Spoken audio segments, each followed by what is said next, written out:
யாழ் சாவகச்சேரி வைத்தியசாலையின் அவசர சிகிச்சை விடுதியில் அனுமதிக்கப்பட்ட நோயாளர்களை கருத்தில் கொள்ளாது தமது சுகபோகங்களை அனுபவிப்பதற்காக வைத்தியசாலையை விட்டு ஓடிச் சென்ற வைத்தியர்களை எவ்வாறு மக்கள் நம்புவது என போராட்டத்தில் ஈடுபட்ட பெண் ஒருவர் கேள்வி எழுப்பியுள்ளார். சாவகச்சேரி ஆதார வைத்தியசாலையின் பொறுப்பு வைத்தியர் அர்ஜுனாவை மாற்றக்கூடாது மற்றும் வைத்தியசாலையின் செயற்பாடுகளை மீள ஆரம்பிக்குமாறு கூறி நேற்றைய தினம் கவனஈர்ப்பு போராட்டம் ஒன்றை மக்கள் முன்னெடுத்துள்ளனர். இந்த போராட்டத்தில் கலந்து கொண்ட பெண் ஒருவர் இதன் போது கருத்து தெரிவித்துள்ளார். தமது சிறிய வயதிலிருந்து இந்த வைத்தியசாலையை பயன்படுத்தி வருகின்றோம். இந்த வைத்தியசாலையில் வைத்தியர்கள் சுமார் 20க்கும் மேற்பட்டவர்கள் இருப்பது தற்போதைய வைத்தியர் அர்ஜுனா வெளிப்படுத்தியதன் மூலமே நாம் அறிந்து கொண்டோம். நாங்கள் சிகிச்சைக்கு வரும்போது வைத்தியர் இல்லை என பலமுறை திரும்பி சென்றிருக்கின்றோம்.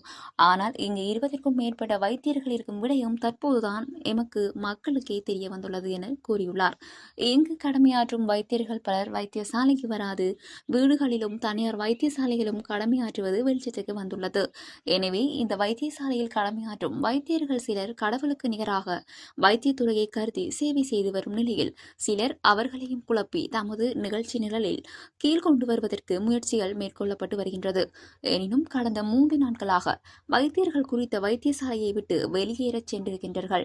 இவர்களுடன் வைத்தியசாலையை விட்டு செல்ல விருப்பமில்லாத வைத்தியர்களும் நிபந்தத்தின் அடிப்படையில் சென்றிருப்பதை நாம் அறிகிறோம்.